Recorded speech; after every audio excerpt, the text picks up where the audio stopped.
Hello friend, তোমরা সবাই কেমন আছো? আশা করি ভালো আছো। তোমাদের আশীর্বাদে আমরা কিন্তু বেশ ভালো আছি। তো চলে এলাম তোমাদের সাথে ছোট্ট একটা মিনি ব্লগ শেয়ার করতে। তো ভিডিওটা শেষ অবধি দেখতে থাকো, আশা করি তোমাদের ভালোই লাগবে।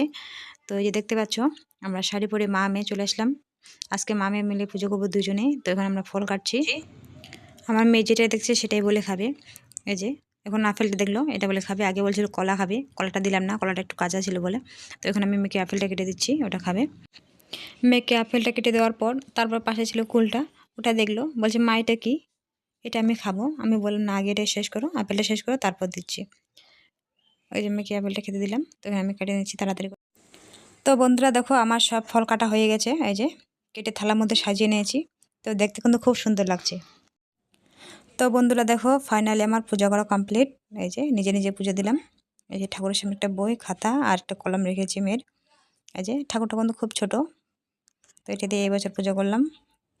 তো বন্ধুরা পুজো শেষ করে তো এখন বসে পড়লাম মেয়েকে নিয়ে, খাতা কলম নিয়ে মেয়ের নামটা লেখানো শেখাচ্ছি। এই যে দেখো, মেয়ের হাত ধরে ওর নাম লেখা শেখাচ্ছি। তো বন্ধুরা আজকে ছিল এই ভিডিও। তো ভিডিওটা কেমন হয়েছে অবশ্যই কমেন্টে জানাবে সবাই।